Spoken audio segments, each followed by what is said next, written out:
Allô tout le monde, j'espère que vous allez bien. On se retrouve pour la toute première vidéo sur ma nouvelle chaîne. Est-ce qu'on peut applaudir le Seigneur? Bienvenue sur ma chaîne, bienvenue à toute personne qui est en train de regarder cette vidéo. C'est vraiment quelque chose que j'ai travaillé longtemps avec le Seigneur pour aujourd'hui enfin recommencer à refaire des vidéos et tout. Pour ceux qui me connaissent peut-être un peu, j'avais vraiment arrêté, attendez un peu, voilà, question d'économiser l'énergie de mon stylo là. J'avais arrêté les vidéos pendant peut-être presque un an. J'avais complètement disparu de YouTube, tout ça. D'où je sors comme ça, de nulle part. Je me suis levée un jour, j'ai dit que non, on recommence YouTube en fait. Le Seigneur m'a vraiment mis à cœur de partager mon témoignage avec vous.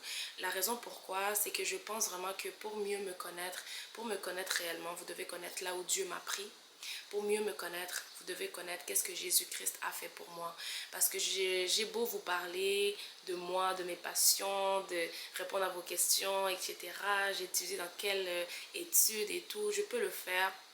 Mais pour que vous appreniez vraiment à connaître qui Bénédicte est, je pense vraiment que je dois vous parler de celui qui habite en moi, celui qui est ma vie, celui qui m'a sauvée, celui qui m'a restaurée, celui qui a mis ce beau sourire sur mon visage ce matin comme ça, oui.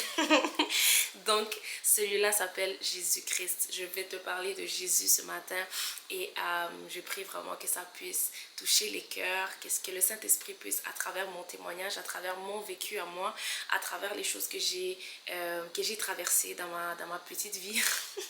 Je n'ai que 22 ans, j'aurai 23 ans l'année prochaine et je pense vraiment que dans cette jeunesse, les gens ont besoin d'entendre ce témoignage-là parce que je sais qu'il y a beaucoup de personnes qui vivent par les mêmes choses que j'ai traversées et si Dieu m'a délivré de ça, c'est pour qu'aujourd'hui je puisse partager cela avec toi pour que ça puisse en délivrer quelqu'un d'autre également. Donc je crois vraiment à la puissance du témoignage, donc c'est un peu ça. Pour commencer d'abord, j'aimerais vraiment simplement prier pour ton cœur, prier pour toi qui regardes cette vidéo, prier pour l'état de ton cœur, que le Saint-Esprit puisse venir vraiment déposer ce témoignage dans ton cœur et que ça puisse produire du fruit, qu'il puisse te toucher à travers mon histoire et qu'il puisse vraiment te montrer à quel point il est capable de le faire avec toi aussi. Parce que ce qu'il a fait avec moi, c'est pas impossible qu'il le fasse avec toi. Alors je vais prier. Seigneur Jésus, je te bénis, je te rends grâce, Père éternel, pour toute personne qui est devant cette vidéo, qui est en train de regarder et écouter ce témoignage. Père, nous savons dans ta parole, il est écrit que nous avons cru d'abord à cause de ton message qui vient toucher nos cœurs, par la foi que nous mettons, Seigneur, en ton nom. Je viens prier que cette personne qui est devant moi puisse être touchée à travers ce témoignage, Papa, que cette personne puisse être transformée à travers ce témoignage, Père. Je viens prier au nom puissant de Jésus-Christ que quelqu'un donnera sa vie à Christ après avoir entendu ce témoignage. Je crois en ta puissance, Papa. Je crois que tu es capable de le faire dans le nom puissant de Jésus-Christ. J'ai ainsi prié et je dis Amen. Je vais essayer que ça soit pas trop long. Parce que j'ai vécu trop de choses. Non, en fait, non, j'ai vécu trop de choses. Donc, ça prendrait des heures et des heures et des jours à vous raconter. Mais, par respect, pour votre écoute, on va faire ça 20 minutes, 25 minutes maximum. si Dieu le veut, si Dieu le veut. Si vous voyez, ça fait 1 heure ici, pardon, faut pas venir me... Ça prendra le temps que ça prendra. Donc...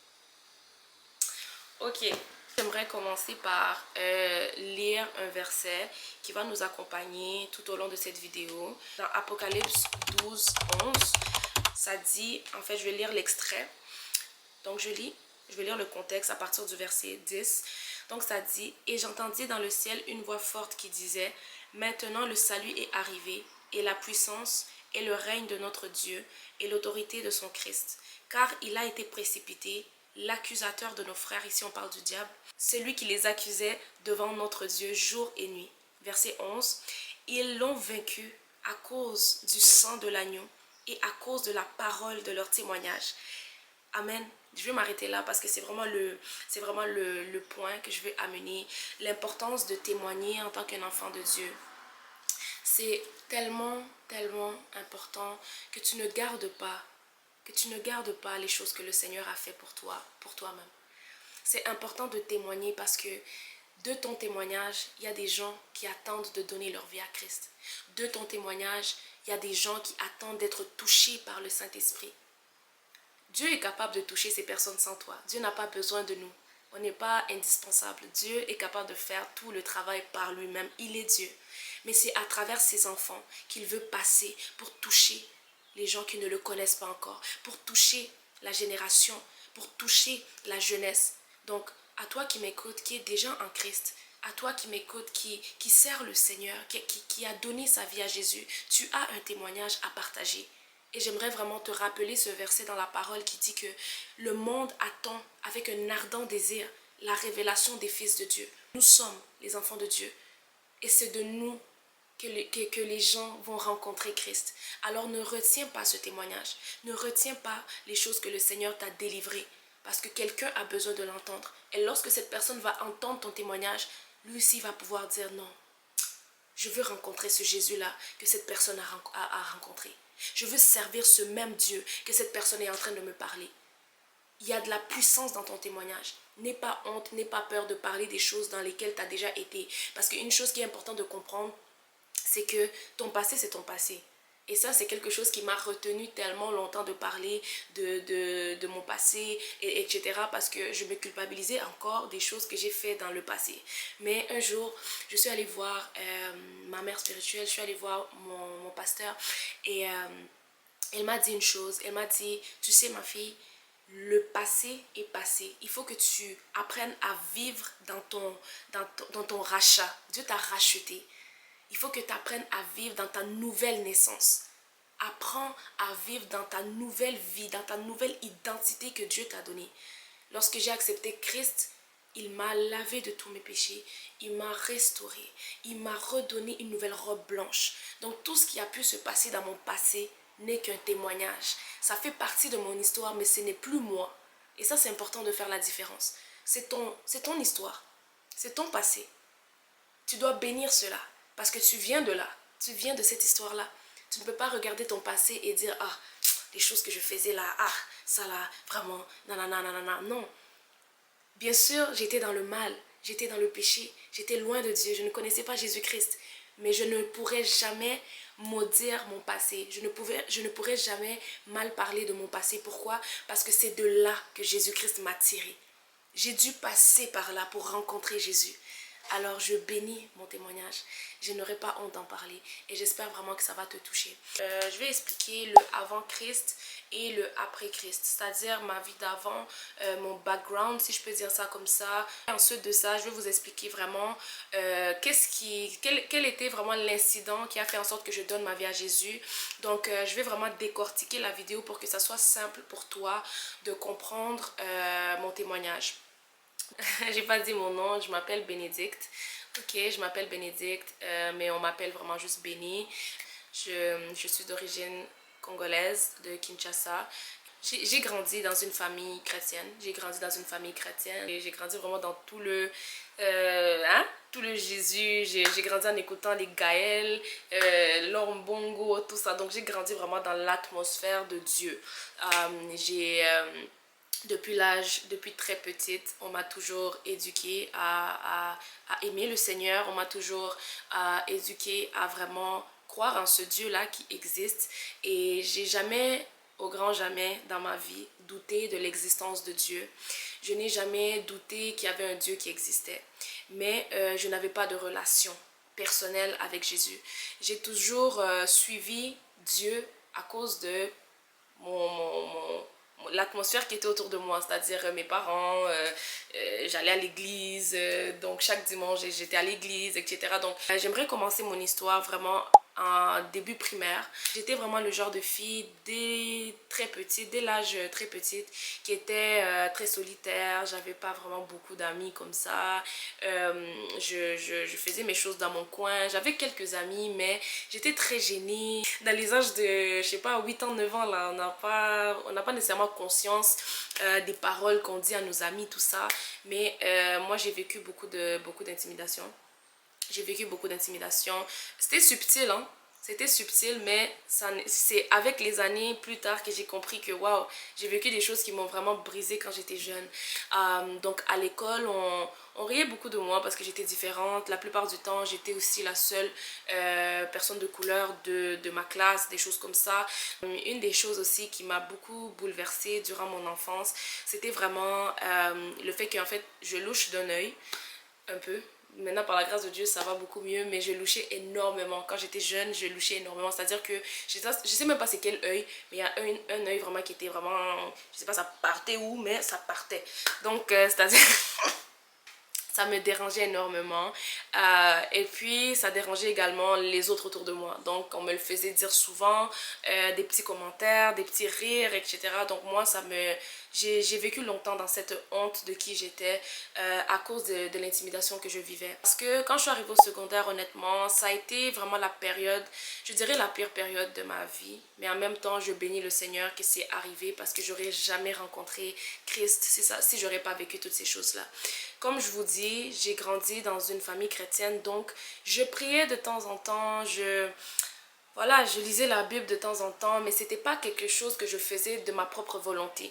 Je le faisais pas parce que, waouh, j'ai envie de moi aussi connaître Dieu et tout. Non, je faisais vraiment parce que je suis obligée, je suis enfant de pasteur, j'ai pas le choix, voilà, j'avais pas la volonté de le faire. Alors, j'arrive au secondaire, j'ai peut-être 14 ans, secondaire 1, 14 ans, 13 ans. Et je fais la rencontre vraiment de tout ce qui est les amitiés, ok? Je suis rentrée dans un groupe d'amis, dans plusieurs groupes d'amis en fait, qui m'ont beaucoup influencé négativement, mais que moi aussi j'ai influencé négativement. Parce que je pense que quand tu arrives au secondaire, je pense que vous pouvez comprendre autant que moi à quel point l'influence des pairs, l'influence des gens autour de toi a réellement une influence, un impact sur toi, sur la manière que tu vas penser, sur la manière que tu vas faire les choses, sur ta perception de toi-même, sur tout en fait. Les gens avec qui tu traînes a un impact sur toi. Et même la Bible le dit. Donc, que les mauvaises compagnies corrompent les bonnes mœurs. En tout cas, j'étais très perdue. J'étais très perdue quand je suis rentrée au secondaire parce que j'avais tellement ce vide dans mon cœur.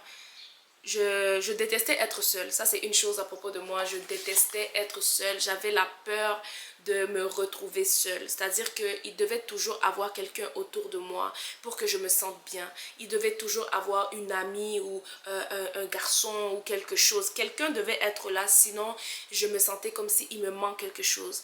Pourquoi je me sentais comme ça? C'est parce que j'avais un vide. J'avais un vide dans mon cœur. Il manquait quelque chose à ma vie. Et moi, je me suis dit, bon, vu qu'il manque quelque chose, je vais aller chercher quelqu'un pour remplir ce vide-là. Donc, j'étais constamment dans des amitiés. Je sautais de amitié en amitié. Je sautais de garçon en garçon. Je sautais, donc toute mon adolescence a été ça. Les amitiés, les garçons, les amitiés, les garçons. Ça s'est fini, un autre garçon. L'amitié a échoué, une autre amitié. Donc j'ai sombré vraiment dans cette atmosphère-là de trouver quelqu'un qui saura m'aimer.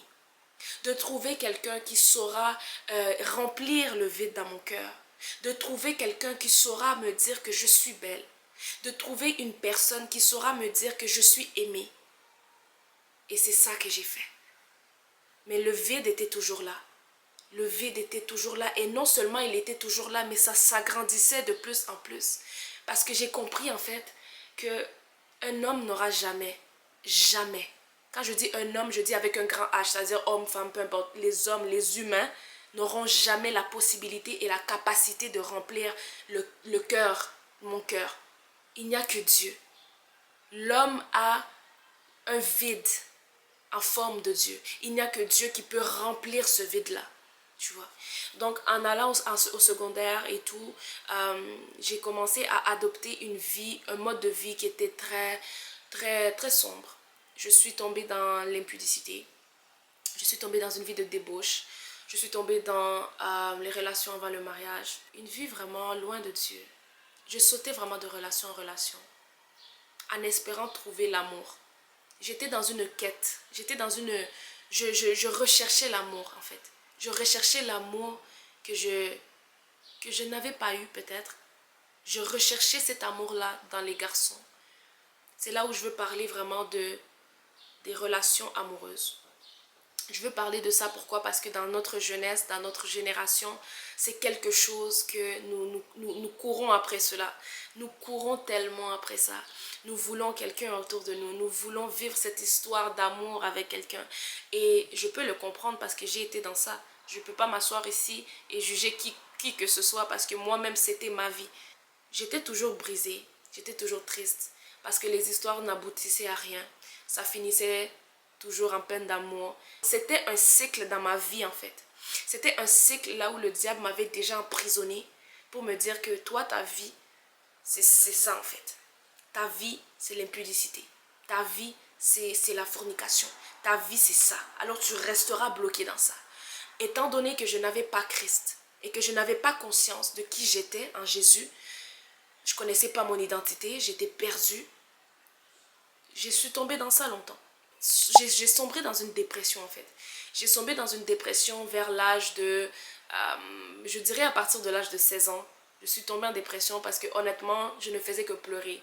Ma vie, c'était que ça. Je ne faisais que pleurer parce que tel garçon m'a laissé. Je ne faisais que pleurer parce que telle personne m'a blessé. Je ne faisais que pleurer parce que telle amitié a échoué. Je ne faisais que pleurer. Tous les jours de ma vie, je ne faisais que pleurer, pleurer, pleurer. Et j'avais une frustration dans mon cœur parce que je n'arrivais toujours pas à être heureuse. Je cherchais à être heureuse. Je cherchais moi aussi à vivre le vrai bonheur. Mais le vrai bonheur, moi, je pensais que ça allait être quand j'allais trouver un amoureux, un copain, comme on dit. Mais je me demandais toujours, mais pourquoi je suis encore vide? Pourquoi je suis encore autant malheureuse au-dedans de moi? Qu'est-ce qui fait en sorte que je suis encore triste tout le temps? Pourtant, il y a quelqu'un autour de moi. Pourtant j'ai un copain. Pourtant, j'ai ceci. Pourtant, j'ai des amis. Qu'est-ce qui fait en sorte que je suis encore triste? Et la réponse était, je n'ai pas Jésus. Je n'avais pas Jésus. Là, je vais avancer un peu l'histoire, peut-être secondaire 5. Donc là, j'avais peut-être 17 ans, 18 ans, je ne sais pas trop. J'étais sur le point de graduer, etc. Toujours dans cette vie-là et tout. Il faut savoir que moi, dans mon passé, je volais. Je volais énormément. Je volais dans les magasins avec mes amis. Donc, on allait dans des magasins de vêtements. Je volais. Donc, j'étais dans une vie vraiment qui ne plaisait pas du tout à Dieu. J'étais dans une vie de péché. Ok, je volais, je faisais du mal aux gens, je trichais à l'école, je mentais énormément, j'étais très colérique, j'étais énormément colérique. Donc, c'est-à-dire que vous pouvez voir la Bénie d'aujourd'hui qui est toujours calme peut-être, qui est toujours souriante, qui est toujours de bonne humeur, mais Dieu seul sait là où il m'a tiré. Dieu seul sait comment j'étais une personne. Donc, c'est-à-dire que tu me dis une chose, on peut se battre. Et je me battais beaucoup.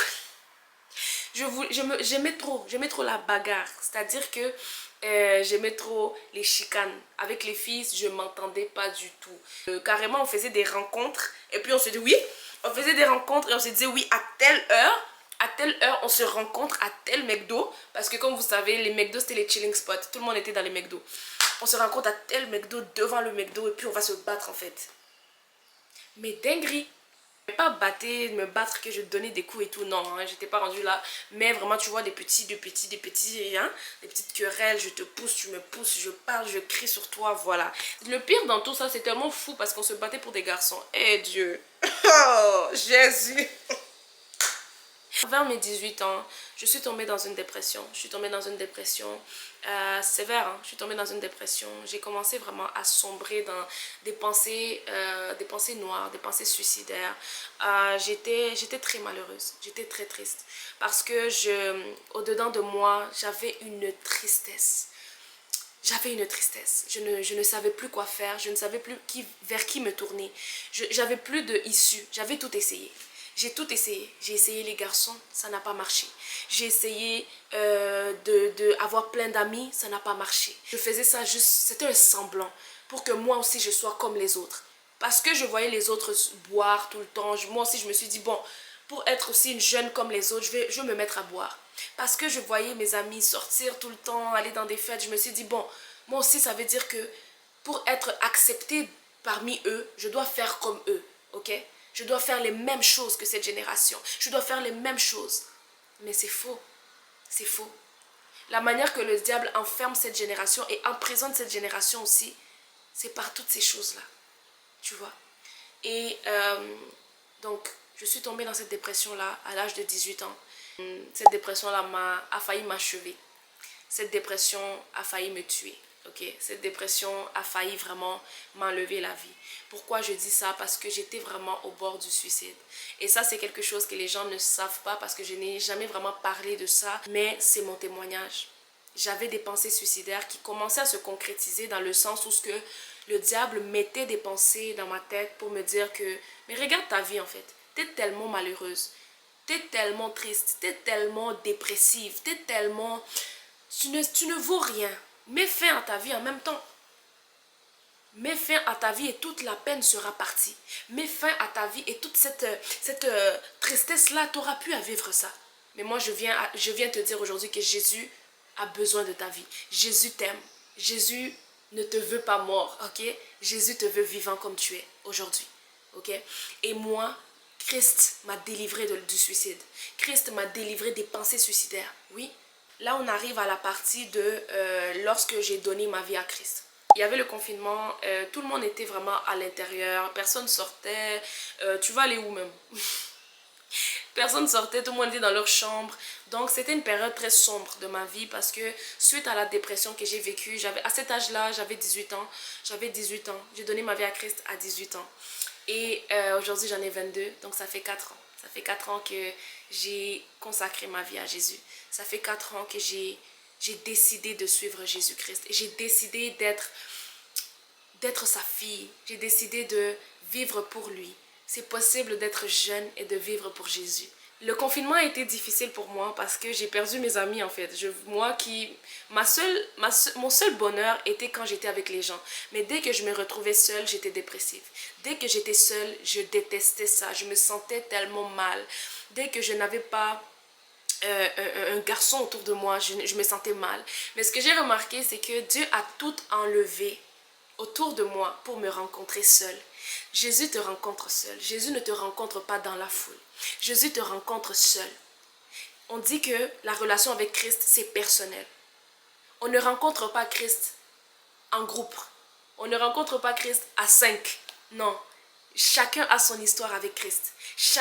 Jésus écrit son histoire seul à seul. Quand on dit que c'est une relation, quand tu es dans une relation avec quelqu'un, est-ce que vous êtes 5? Vous êtes 6? Non, vous êtes 2. C'est toi et Christ. C'est toi et Jésus.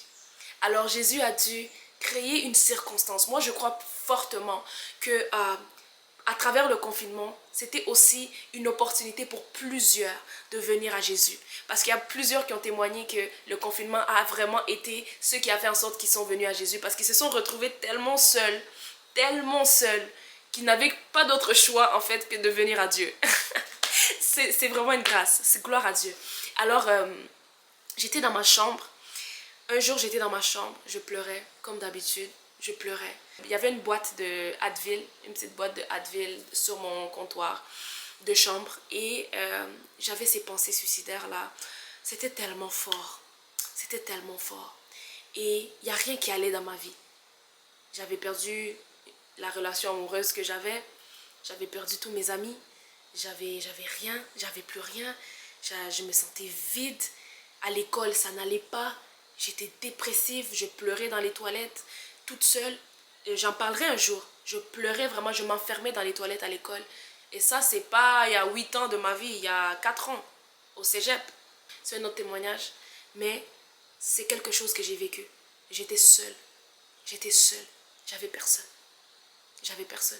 Et je ne pouvais même plus compter. Je ne pouvais pas compter. Tu sais, une chose que j'aime dire, c'est que tu ne peux pas compter sur le salut de tes parents pour dire que oui, toi aussi, t'es chrétienne. On ne naît pas chrétien. C'est pas parce que tu as grandi dans une famille chrétienne que toi, bon, tu connais Dieu. Non. Chacun doit faire sa rencontre personnelle avec Jésus-Christ. Et j'ai dû le faire. Alors, j'ai vu cette capsule d'Advil là et je me suis dit, tu sais quoi, je vais juste finir ma vie. S'il faut que je prenne toutes les capsules qui sont dans cette Advil-là, il y en avait beaucoup, je ne sais pas il y en avait combien, il y a peut-être une vingtaine. Je me suis dit, je vais mettre fin à ma vie en même temps. Je vais boire toutes ces capsules-là en même temps et puis s'il arrive quelque chose, il arrivera quelque chose. Si je finis à l'hôpital et que ça me overdose, et que je fais une overdose, et que voilà, ça sera fini pour moi. Ça sera fini pour moi. Si Dieu n'aurait pas intervenu à ce moment-là, je vous dis, je ne serais pas ici devant vous en train de vous parler. Parce que j'avais le plan de mettre fin à ma vie. En fait, non, ce n'est pas moi qui avais le plan. Le diable avait le plan de mettre fin à ma vie cette journée-là, à travers ces médicaments-là. Mais il y a quelque chose qui m'a retenu de le faire. J'étais prête à le faire. Mais il y a quelque chose qui m'a juste, fais le pas. Donc je ne l'ai pas fait cette journée-là. Je ne l'ai pas fait. Et j'ai pleuré. J'ai pleuré dans ma chambre. Et cette journée-là, j'ai dit à Dieu, Seigneur, ou quelques jours après, je me suis retrouvée dans ma chambre et j'ai retrouvé une Bible que mon père m'avait offert. Il y a beaucoup de Bibles qui traînaient chez nous. Un jour, j'ai pris une Bible. Je me suis enfermée dans ma chambre. J'ai pleuré.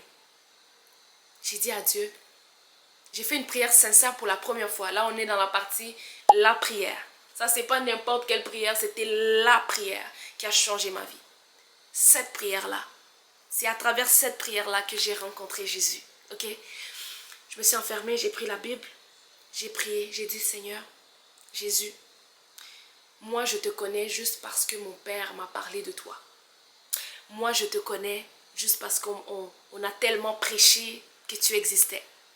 Moi je te connais à travers les autres, mais je ne sais pas qui tu es. Qui es-tu, Jésus?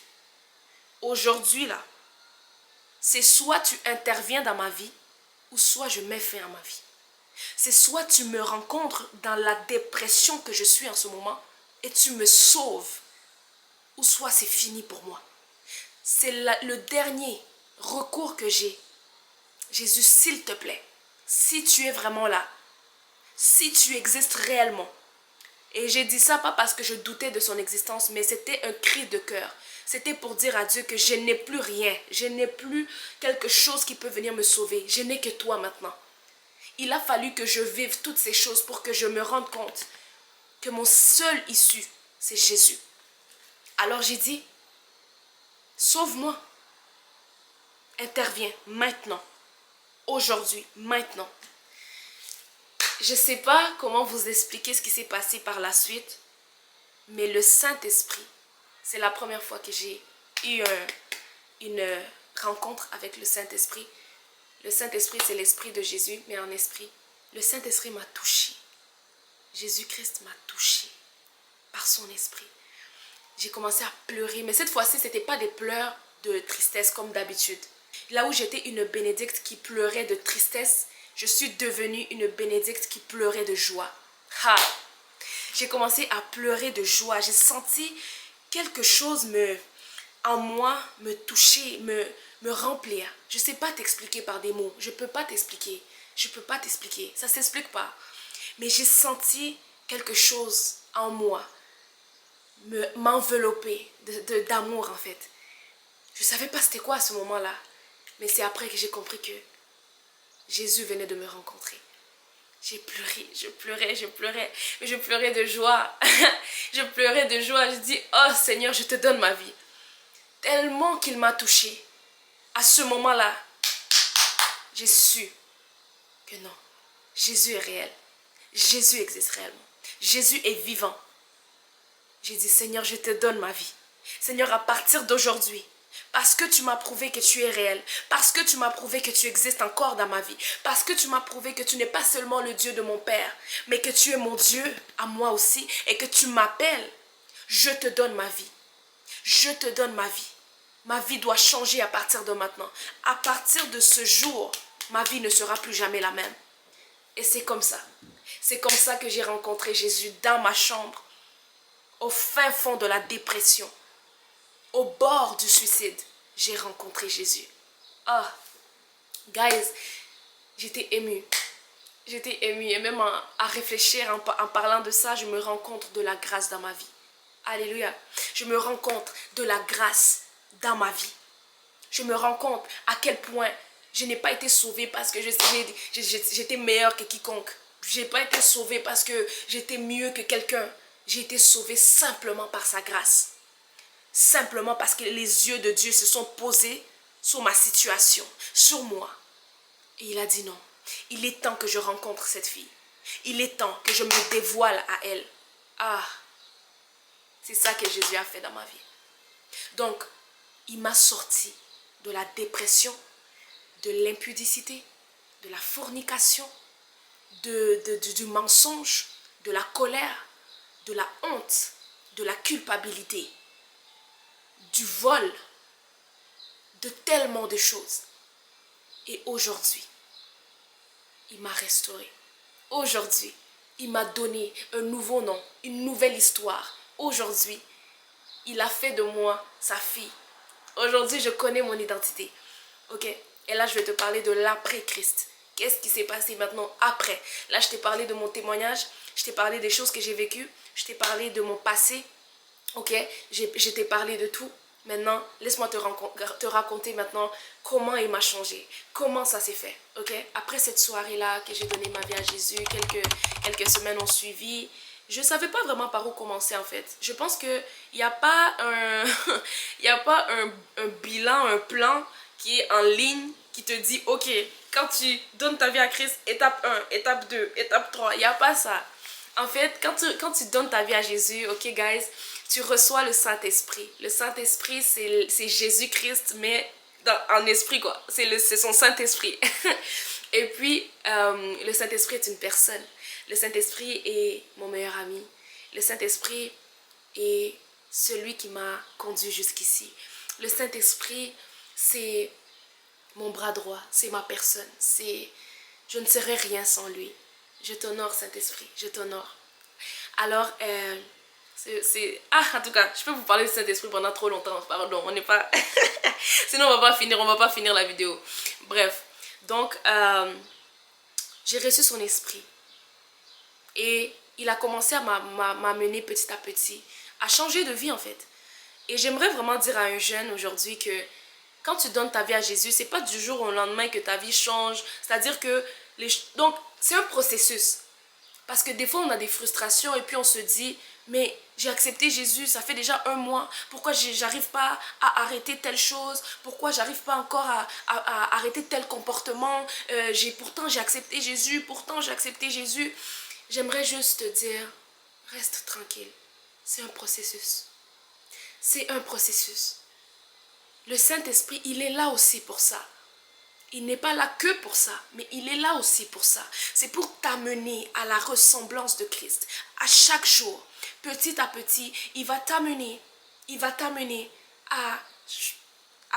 au changement de ton comportement, au changement de ton caractère, pour t'amener à être comme Jésus. Alors, le changement commence à se faire petit à petit. Mais moi, pour être très honnête, mon changement s'est fait quand même radicalement sur certaines choses, mais d'autres choses ont pris du temps. Une des choses qui a vraiment été radicale, c'est-à-dire que c'est du jour au lendemain vraiment que j'ai arrêté. Quand je dis du jour au lendemain, ça ne veut pas dire que ça a pris 1 jour, mais c'était vraiment un changement qui a été très rapide. Ça a été vraiment la musique mondaine. Étant donné que j'ai grandi dans une famille chrétienne et très évangélique, voilà, donc Jésus c'était vraiment la base de ma maison. Chez moi c'était Jésus. Donc la musique c'était quelque chose que j'ai grandi avec ça. Ça n'a pas été difficile pour moi de lâcher la musique mondaine, la musique qui parle tout le temps de drogue, de sexe, de ci, de ça. C'est quelque chose qui affectait énormément la manière que j'étais, parce que j'écoutais beaucoup des chansons qui parlaient de peine d'amour, qui parlaient beaucoup de « oh, ce garçon m'a blessé, ceci, cela, je vais me venger et tout ». Donc ça nourrissait, hein, ça nourrissait. J'aimerais te dire que les chansons que tu écoutes, ça a un impact sur toi. Les chansons que tu écoutes ont un impact sur toi. Oui, ça a un impact sur toi. Alors moi, ça m'avait beaucoup affecté. J'étais tout le temps dépressive à cause de ce que j'écoutais. À cause de ce que j'écoutais.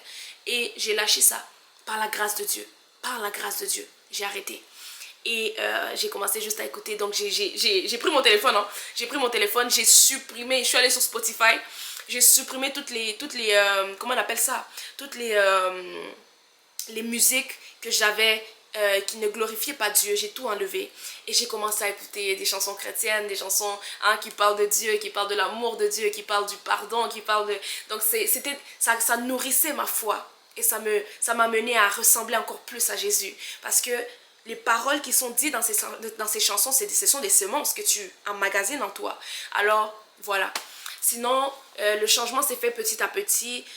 J'en parlerai vraiment dans d'autres vidéos. Par exemple, mon habillement, ça a été un processus. Ça, vraiment, pardon, ça a été un processus. Ça m'a pris peut-être 2 ans, 2 ans et demi à arrêter vraiment tout ce qui est vraiment les habillements un peu vraiment qui sont pas très pudiques, je montrais beaucoup mon corps, je montrais énormément mon corps et mon identité était cachée dans ce que je portais. Mais ça vraiment, ça sera une vidéo prochainement. Je parlerai vraiment de la modestie, comment Dieu m'a transformée, comment Dieu a transformé mon style vestimentaire, comment Dieu m'a pris d'une fille qui trouvait en fait, qui voulait plaire à travers les vêtements, à travers voilà. Et qu'aujourd'hui, je me plais à vraiment couvrir mon corps. Je me plais à vraiment me rendre compte et réaliser que je suis le temple de Dieu et que je dois honorer le Seigneur à travers mon corps également. Alors, c'est un peu ça. Hey, moi, je ne vais pas mentir, hein. Moi, je ne suis pas ici pour mentir. Je ne suis pas ici pour te dire que la vie en Christ, surtout étant jeune comme ça, c'est le bonheur à chaque jour. Hein? Tu vas jamais vivre des combats, tout ça. Dieu seul sait à quel point ça a été difficile. Parce que c'était beaucoup d'ajustements. Beaucoup d'ajustements. Que tu sors du monde et tu commences à vivre une nouvelle vie avec Jésus. Mais il y a une transition là qui se fait. Et cette transition-là, c'est de l'ajustement. Ok? Bien sûr, tu es sauvé. Tu as reçu le salut, tu as reçu le Saint-Esprit, mais ça prend du temps maintenant à vivre cette nouvelle vie. Alors, c'était pas facile, mais Dieu m'a fait grâce. Dieu m'a fait grâce. J'ai passé par beaucoup de combats aussi, que ce soit le manque de pardon. Parce que maintenant, Dieu m'a amené dans une saison où ce que je devais maintenant regarder mon passé et commencer à pardonner toutes les personnes qui m'ont blessé dans mon passé. Toutes les personnes avec qui j'avais encore de la rancune dans mon cœur. Dieu a commencé à travailler mon cœur. Il a commencé à travailler mon cœur, mon âme qui était blessée, mon âme qui avait emmagasiné tellement de blessures intérieures. Il l'a fait et il continue de le faire. Il continue de le faire. Je ne peux pas dire ici que, oh, Dieu a fini de... Non, il continue de le faire jusqu'à aujourd'hui. Et je suis tellement reconnaissante parce que je vois le changement. Ça a pris du temps, ça a pris des efforts, ça a pris de la consécration, ça a pris une décision personnelle de vraiment réaliser que c'est possible pour moi de servir Dieu en étant jeune. Parce que je sais que le mensonge que le diable met dans la vie des jeunes, c'est que mais t'es trop jeune, t'as encore le temps, t'as encore le temps. T'as encore le temps de servir Dieu. T'as encore le temps. Vis d'abord ta vie. Sois encore dans la débauche quelque temps. Sois encore dans la fornication. T'inquiète pas, les affaires de Dieu là, c'est pour les vieux. T'as le temps. Mais j'aimerais te dire, on n'a pas le temps. Tu sais, il y a des gens malheureusement qui ont quitté ce monde sans donner leur vie à Christ et qui étaient jeunes comme toi, comme moi. Et j'aimerais te dire qu'après la mort, il y a quelque chose. Après la mort, c'est pas que ça se termine. Après la mort, tu as la possibilité de vivre avec Jésus. Tu as la possibilité de vivre éternellement avec Christ. Et comment se faire? C'est en acceptant Jésus. Comment ça se fait? C'est en donnant ta vie à Jésus. C'est possible. La vie éternelle, avant que ça soit un lieu, c'est d'abord une personne. Et c'est Jésus. Moi, je suis venue te parler de Jésus. Je ne suis pas venue te parler de moi. Je ne suis pas venue te parler de béni, j'ai accompli quoi dans ma vie, tout ça là. Je ne suis pas venue pour ça. Cette chaîne YouTube, ok, moi je le dis déjà d'avance. Ici, je parlerai bien sûr de beaucoup de choses. On parlera de tellement de sujets. On parlera de trucs, vraiment, vous allez voir, on parlera de beaucoup de choses. Mais au-delà de tout ça, je suis venue te parler de Jésus-Christ. Parce que la jeunesse a besoin de Jésus. La jeunesse a besoin d'entendre que Jésus sauve. La jeunesse a besoin d'entendre que nous, en tant que jeunes, on n'est pas appelés à seulement vivre dans la débauche et notre vie se finit là. On est appelé à servir le Seigneur. On peut être jeune et servir Dieu. C'est possible, guys. Guys, je suis un témoignage vivant pour dire que Jésus sauve. Jésus est capable de sauver la jeunesse. Jésus est capable de sauver ta vie. Jésus est capable de toucher ta vie. Jésus l'a fait pour moi. Qu'est-ce qu'il ne ferait pas pour toi? Il peut même faire plus. Oui. Alors je ne veux pas que tu vois mon témoignage comme quelque chose que, oh wow, Dieu a fait ça pour elle, oh gloire à Dieu, et tu te limites là. Mais je veux qu'après cette vidéo, que tu puisses regarder ta vie, que tu puisses t'asseoir avec le Seigneur et que tu puisses dire, ok Seigneur, j'ai entendu ce témoignage-là de cette fille qui s'appelle Béni sur les réseaux, j'ai vu une fille là qui parlait de toi. Mais moi j'aimerais te connaître personnellement. Jésus, si tu es vraiment là, si tu es vraiment ce Dieu que cette fille parlait dans la vidéo, révèle-toi à moi. Je veux te rencontrer. Révèle-toi à moi. Et je te promets, je te garantis que Jésus-Christ va te rencontrer. Il va te toucher. Il va se révéler à toi, comme il l'a fait pour moi. Mon histoire n'est pas ton histoire. Mon histoire n'est pas l'histoire de la personne à côté de moi. Chacun a son histoire. Chaque personne a son histoire avec Jésus. Moi, aujourd'hui, j'ai voulu te partager mon histoire pour que tu puisses voir aussi que, ok, wow, ta vie a un sens. Jésus t'aime. Jésus t'aime, ma soeur. Jésus t'aime, mon frère. Jésus t'aime. Jésus n'a pas terminé avec toi. Toi qui es aujourd'hui dans la dépression, laisse-moi te dire qu'il y a un Jésus qui sort les gens de la dépression. Alléluia. Toi qui es peut-être perdu dans l'impudicité, laisse-moi te dire qu'il y a un Jésus qui sort la jeunesse de l'impudicité. Toi qui es peut-être perdu, tu ne connais pas ton identité, tu ne sais pas qui tu es, tu as mal, tu sens ce vide dans ton cœur. Aujourd'hui, j'aimerais te dire que ton identité se trouve en Jésus-Christ. Jésus, il n'y a qu'un seul nom. Jésus. Ça ne sert à rien que je vienne faire des vidéos ici, ça vous plaît, vous aimez ça, on fait tout ça, c'est bien et tout, mais que moi, je ne vous parle pas de celui-là qui fait toutes ces choses-là à travers moi. Parce qu'en vérité, comme j'ai dit, on va parler de beaucoup de choses ici. Je vais faire des vidéos de mode, je vais faire des vidéos de hygiène pour les filles, donner des conseils, je vais faire des vidéos de... Donc on va faire tellement de choses. Mais celui que je veux présenter à travers mes vidéos, ce n'est pas Bénédicte. Je ne suis pas ici pour moi. Si en tout cas tu es venu pour me voir, moi, faut partir en même temps. faut partir en même temps. Parce que je ne suis pas ici pour moi. Je suis ici pour Jésus. Je suis ici pour présenter Jésus-Christ à la jeunesse. Je suis ici pour présenter Jésus-Christ à la jeunesse.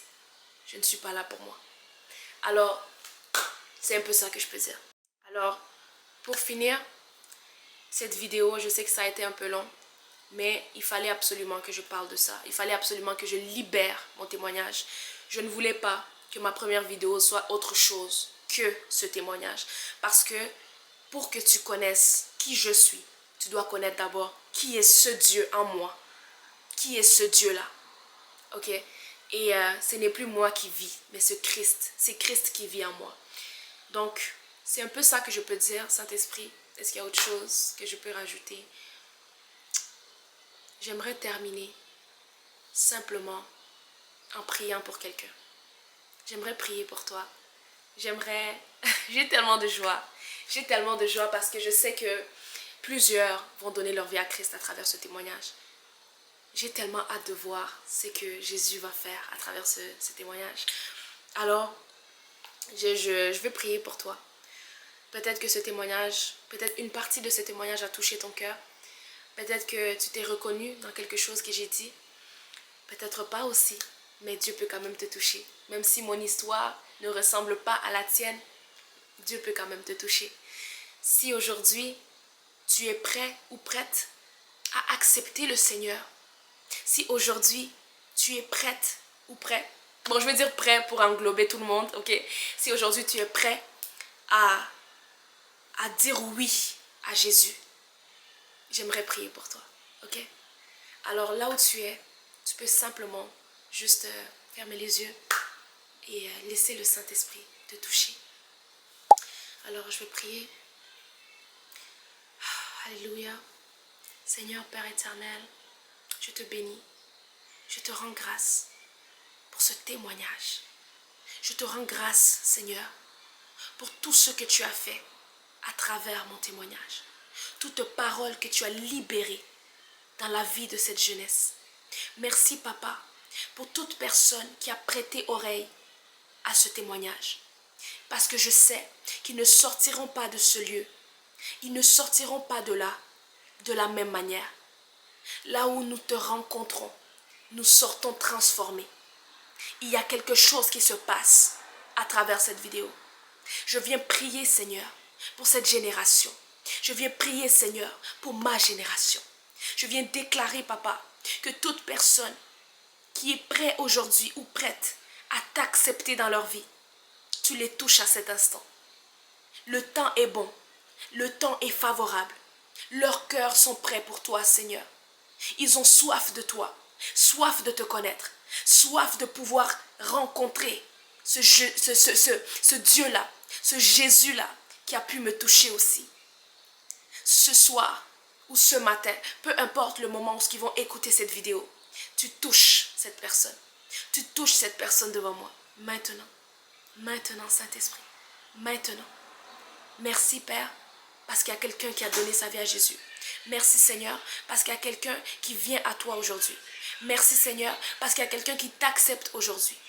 Merci pour tout ce que tu as fait, parce que je sais qu'il y aura des témoignages. Je sais qu'il y aura quelqu'un qui témoignera qu'aujourd'hui est le jour qu'il t'a rencontré. Je bénis ton nom dans le nom puissant de Jésus. Amen. Ok, donc si tu as fait cette prière avec moi, si tu as accepté cette prière dans ton cœur, sache vraiment que le Seigneur est sur le point de toucher ta vie. Le Seigneur l'a déjà fait, j'ai la foi qu'il l'a fait. Et c'est simple, tu viens dans la présence de Dieu, tu viens devant Dieu et tu fais cette prière sincère et tu dis simplement, Seigneur, je te donne ma vie. Tu dis simplement, Jésus, je veux te rencontrer. Jésus, je te donne ma vie. Jésus, je ne veux plus vivre par moi-même, mais je veux que toi, tu sois le Dieu de ma vie. Je te donne ma vie. Ces simples mots, c'est fini. Je te donne ma vie, ok? Et tu vas voir qu'est-ce que Dieu va faire. Alors, j'aimerais vraiment remercier chacun d'entre vous d'avoir écouté cette vidéo. Merci d'abord à Dieu. Merci Jésus, parce que c'est lui qui m'a permis de faire cela. C'est lui qui m'a vraiment donné le courage et la force de me tenir ici devant vous et de parler de mon témoignage. C'est pas quelque chose de facile pour moi de faire, mais le Saint-Esprit m'a encouragé, m'a donné l'assurance de parler devant vous. Alors, je sais que c'est pour un but. Alors, merci énormément à ceux qui ont suivi jusqu'à la fin. Merci à ceux qui m'ont soutenu beaucoup par rapport à YouTube, au fait que je suis revenue sur les réseaux. J'ai beaucoup été touchée par tous vos messages d'encouragement, tous ceux qui m'ont encouragée pour me dire « Hey, je suis contente que tu sois revenue avec les vidéos », tout ça, vraiment ça me touche énormément et je sais que ça va être un nouveau départ. Alors vraiment, on se revoit dans une nouvelle vidéo et ça va être incroyable. Alors merci à tous ceux qui ont suivi and yeah.